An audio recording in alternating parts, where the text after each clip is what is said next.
আচ্ছা, আপনি যে এত গুনাহ করতেছেন, কখনো কি চিন্তা করে দেখেছেন যে আসলে এর পরিণাম কি হতে পারে? জাহান্নাম যে কতটা ভয়ংকর তা আপনি কখনো কল্পনা করতে পারবো না। আপনি আজকে যেখানে আছেন সেখানে দাঁড়িয়ে শুধু একটা মিনিট চিন্তা করেন যে আসলে আমি জান্নাত পাওয়ার জন্য কি করেছি, কি আমল করেছি যার কারণে আমার সমস্ত গুনাহগুলি আল্লাহ তাআলা মাফ করে দিবেন। প্রিয় দিনী ভাই ও বোন, আজকে আমি খুবই ছোট্ট ২টা আমল আপনাকে শিখিয়ে দিব এই ভিডিওর মাধ্যমে।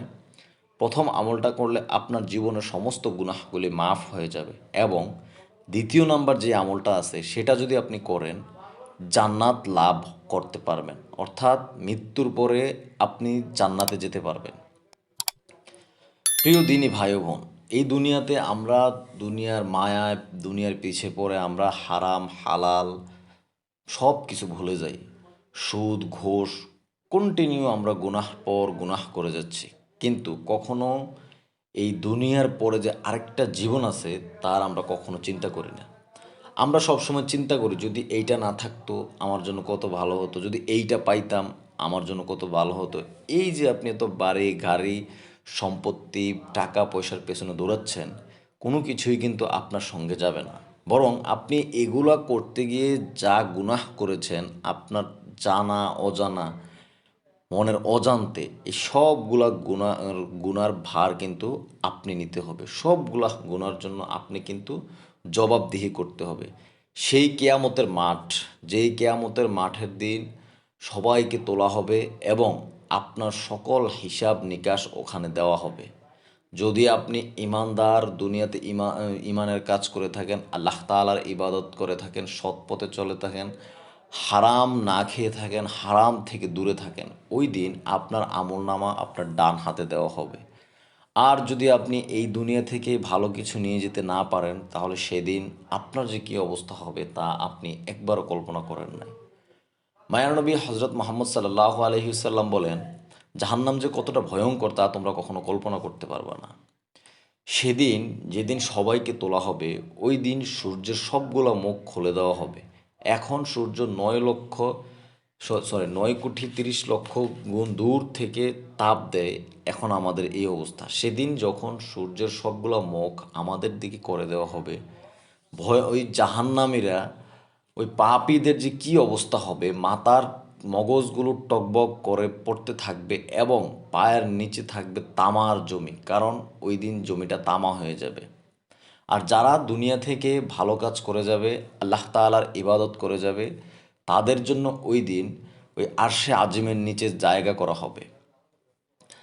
সুতরাং আপনি যদি আজকে এখন মারা যান, আপনি চিন্তা করেন যে আমি কি এমন আমল করেছি যেটার কারণে আমি জান্নাতে যেতে পারবো। আপনি আমার এই ভিডিওটা দেখেন, আমি শেষে আপনাকে ভিডিও সহকারে ২টা আমল দেখাই দেব ইনশাআল্লাহ। আপনি যদি এই ২টা আমল ঠিকমতো করতে পারেন, জাস্ট ১ মিনিটের ২টা আমল, আপনার সমস্ত গুনাহগুলি মাফ হয়ে যাবে এবং আপনি জান্নাত লাভ করতে পারবেন। আল্লাহ তাআলা বলেন, তোমরা খুবই দুর্বল, তোমরা এতটাই দুর্বল, একটা মাছির চেয়েও অনেক দুর্বল। কিন্তু আমরা কি কখনো এটা চিন্তা করেছি? আমরা কখনো চিন্তা করি না। আমরা এই দুনিয়ার মানুষ ডিপ্রেশন, কর্ম, ব্যস্ততা সব কিছু নিয়ে দুনিয়ার পেছনে পড়ে আছি। কিন্তু আমরা এগুলোর পেছনে চলতে গিয়ে আল্লাহ তাআলা বলেন, তোমরা দুর্বল কেন? তোমরা আমার পেছনে সময় দাও, আমিই তো তোমাদেরকে সব কিছু দেব। কেন? আমিই তো শক্তিশালী। তোমরা ছুটবে কিন্তু প্রতিটা জিনিসের সমাপ্তি হবে, যার কারণে তুমি আস্তে আস্তে দুর্বল হয়ে পড়বে, কোনো জিনিসই তুমি সমাপ্ত করতে পারবে না। কিন্তু তুমি যদি আমাকে শক্তিশালী মনে করো, তুমি যদি আমার ইবাদত করো, আমিই তো একমাত্র শক্তিশালী মালিক যে তোমাকে দিতে পারবো সব কিছু। তখন তোমার আর কোনো শক্তির অভাব হবে না, তোমার কোনো কিছুর অভাব হবে না, তোমার এই দুনিয়ার মায়ায় তোমাকে পড়তে হবে না। তখন তোমার কাছে সব কিছু তুচ্ছ মনে হবে, কারণ তুমি তো আমার জন্য পাগল। আর তুমি যদি এই দুনিয়াতেও কোনো কিছুতে ব্যর্থ হও, তখন তোমার কাছে এই ব্যর্থতাটা ব্যর্থ মনে হবে না, কারণ তুমি আমার ইবাদত করো। আমি তোমাকে পরীক্ষাস্বরূপ এগুলো দিব। যখন তোমাকে আমি অনেক কিছু দেব, তার মাঝখানে কিছু না পাওয়া জিনিসগুলো থাকলেও তুমি তখন সেগুলোকে মনে কিছু করবা না। প্রিয় দিনী ভাই ও বোন, আপনাদের কাছে আমি হাত জোর করে অনুরোধ করছি, নামাজ পড়ার চেষ্টা করুন। নামাজ চেষ্টা করুন। নামাজ পড়েন, রোজা রাখেন, জিকির আজকার করেন। প্রিয় যুবক ভাই ও বোনেরা, আপনাদের কাছে আমি আকুল আবেদন করব, আমার এই ভিডিওটা যারা দেখতেছেন আপনাদের পায়ে ধরে বলি, নামাজ ছাড়িয়েন না, নবীর দেওয়া নিয়মগুলি জবাই করিয়েন না। প্রিয় মা ও বোনেরা, পর্দার বরখেলাপ করিয়েন না। এর পরিণাম যে কতটা ভয়ঙ্কর, কতটা ভয়ঙ্কর, আল্লাহ, একমাত্র আল্লাহই জানে। আপনি চিন্তা করেন, আল্লাহ তাআলা আপনার বিবেক বুদ্ধি দিয়েছে, আপনি চিন্তা করেন আপনি কি করেছেন। আমি আর আপনার কথাটা দীর্ঘায়িত না করে আমি সরাসরি চলে যাচ্ছি ওই আমলটা কি সেটা দেখানো নিয়ে। দয়া করে ভিডিওটা দেখুন, আমলটা শিখে যান, কাজে দেবে। আচ্ছা, সেই আমল দুইটা আমি দেখাচ্ছি। প্রথমটা হচ্ছে বেহেশতে প্রাসাদ তৈরি। খুবই ছোট্ট দুইটা আমল আজকে শিখিয়ে দিব, একদম মুখস্থ করে যাবেন। যখন কোনো মুসলিম হাসি দিয়ে আলহামদুলিল্লাহ রাব্বিল আলামিন বলে তার সমস্ত গুনাহ মাফ করা হয় এবং তাহার জন্য বেহেশতে একটি প্রাসাদ তৈরি করা হয়। সুবহানাল্লাহ। অর্থাৎ আপনি হাসি দিলেন, যে কোনো সিচুয়েশনে আপনি হাসি দিলেন, হাসি দিয়ে যদি আপনি আলহামদুলিল্লাহ রাব্বিল আলামিন পড়েন, আপনার সমস্ত গুনাহ মাফ করা হয় এবং আপনার জন্য বেহেশতে একটি প্রাসাদ তৈরি করা হয়। আচ্ছা, জান্নাত লাভ কি আমল করলে আপনি জান্নাত পাবেন?